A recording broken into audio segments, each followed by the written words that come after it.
Are you struggling to grow your brick and mortar business with marketing going into 2025 and you don't know what's working and what's not?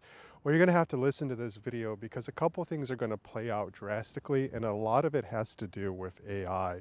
AI is going to change a lot of things, especially with GEO, generative search engine optimization, and also ChatGPT Ads, which are just around the corner. One of the exercises I want you to do in getting a grounded framework in what's happening with your marketing is go to ChatGPT right now and ask it what it knows about your business. You'll be surprised. In some cases, it's fairly accurate. It gives links to contact pages, service pages, social media pages. And in other cases, when you search yourself, for instance, I searched myself, that told me I have a podcast that I haven't done in a few years. So that tells me on the business side of things, I'm optimized, but as a personal individual, well, there's a lot of Mike Zimas out there, so it could be more competitive and more difficult to optimize your brand. But in a lot of situations now, your brick and mortar store could be you. You are the brand. So let's talk about a couple of strategies. Going into 2025, AI is going to play a big role in this. Not only can it improve some of your marketing and communications on the fly, it's also going to deliver traffic and results to your website.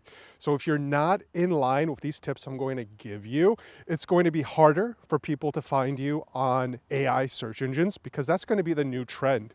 Google is just coming out with their new quantum Gemini squared plus minus or whatever they're going to call it. They come up with really dumb names. Just go back to cookies, guys. We loved it when it was cookies and desserts. Now you just went like off the rails.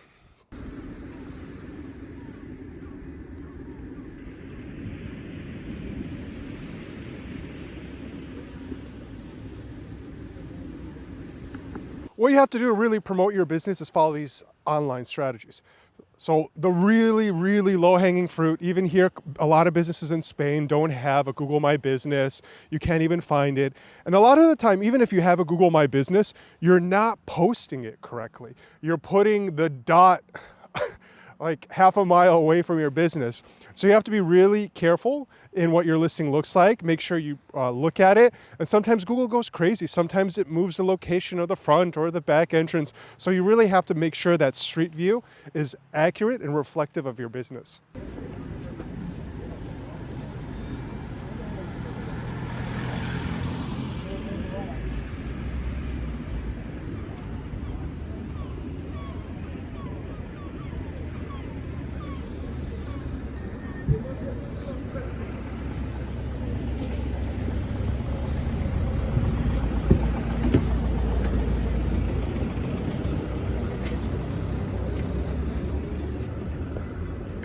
So after you set up your Google My Business, this gets you into the Google Maps, right? So these search engines, these AI search engines, they're crawling right now and getting all this information. So if you're on a search engine of a Google business, you need to get those reviews up, right? Friends and family, former customers, really dial it up so you can get found. It's just like King of the Hill. If you have more reviews, you can dominate. And that's a big part of brick and mortar strategies. And also, you don't want your reviews to all be too perfect. Sometimes you get that crazy customer. Make sure you respond to them and they see that there's a human working there, not just a machine that's just churning out widgets all day.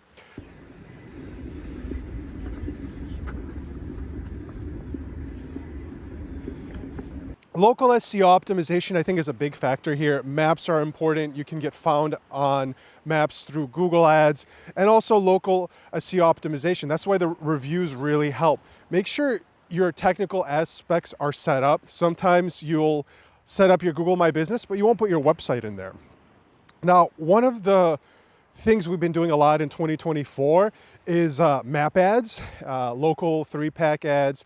When you search for a business, you get those first 3, right? It used to be a 5-pack, used to be 7-packs, but Google really landed on 3. If you're not one of those 3 businesses, well, you're missing half the opportunity. Half the traffic is going to them. The other half, well, they'll find you one way or another.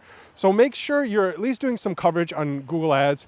It can help you get some more exposure, especially if you're looking to get more customers and reviews through the door. This is really important for new businesses because how is somebody going to find you if they can't find you on Google Maps? I give up pretty quickly, especially if the listing doesn't have the menu items and the things I like.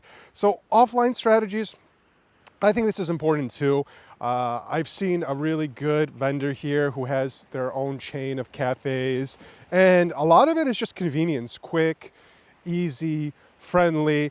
A lot of the times they figure out their culture, they want to be impactful in the community, going on that first name basis. So I think it's important to kind of reach out.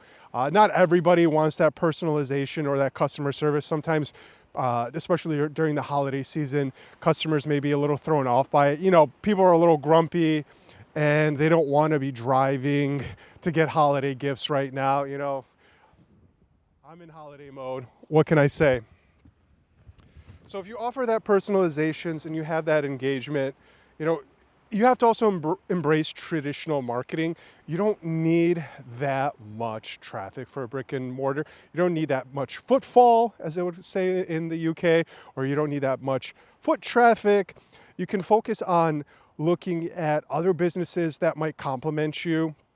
For instance, if you are a co-working space, a catering company would be a good complement, right? Because the two can almost feed one another, so to speak. So if you're in a space such as gift giving, you want to make sure you're partnering up with flower shops. Think of it like that. It's not an abstraction. You have to see what businesses could add more value and how can you add value to their business. It's always good to lead with value, and that way you're going to at least drive more momentum back to your business. It helps you build more industry relationships. And really that's what it's going to take. If there's a new opportunity coming, it's going to at least give you more exposure to maximize your business and your revenue. So the big takeaway here is ads have been huge for 2024, last few years since the Google Map ads have been coming out. But the contrast here I want to give you is AI is big. Go right now to ChatGPT and ask it a couple questions, personal questions about your business, personal questions about you. See how much it knows about you. In some cases, it can really get down to the longitude and latitude, if you know what I mean. And when we're preparing for this AI trend, if you're an offline business, right, and you're using online to offline marketing, such as ads to drive traffic to your store, well, if you don't have a website, and I'm not talking about a huge website, you need a couple pages, couple service pages, explain the offer, talk about the founders, get all those names and keywords in there. Google's going to figure it out. Bing will figure it out. Apple Maps, they're figuring it out, sort of. And now AI, that's just around the corner. They're hinting and they're alluding that ads are coming and they're testing. It's like, yeah, the nonprofit's going for profit, so they got to make a lot of profit, right? So they will maximize it.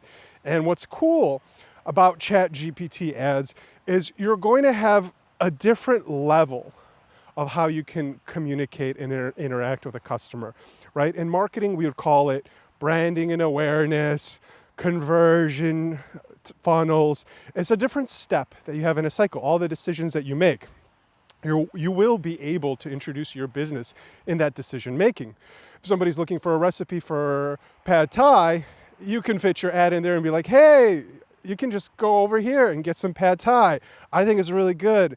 You know, Stacy said it was 10 out of 10. It was fire. You should go and check it out. And it can keep following up with you like that, which the follow-up and the remarketing, I think, will be easy. You're trying to do some research and it's reminding you about pad thai.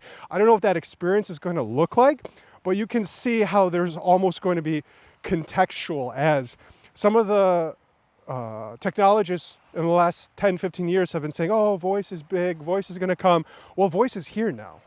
So if you're getting an ad in voice, wear the best jeans, what is it going to say? It's only one gene that they can insert into that ad. There's only one or two guys that are going to buy all of those gene commercials, but the little guys, they're still going to get those exposures and those recommendations. So focus on your website, focus on your loyalty, focus on your reviews. Nothing's really changed there.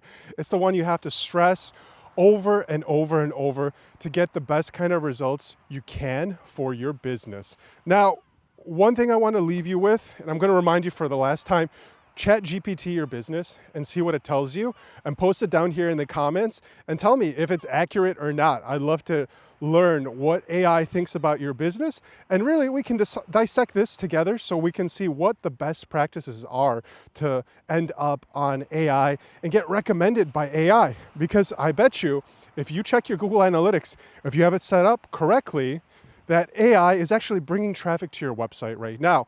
It may not be a lot, but it's something that's going to grow over time, just like how Google grew, just like how the internet grew. Be prepared for new trends in your digital marketing. And you know what?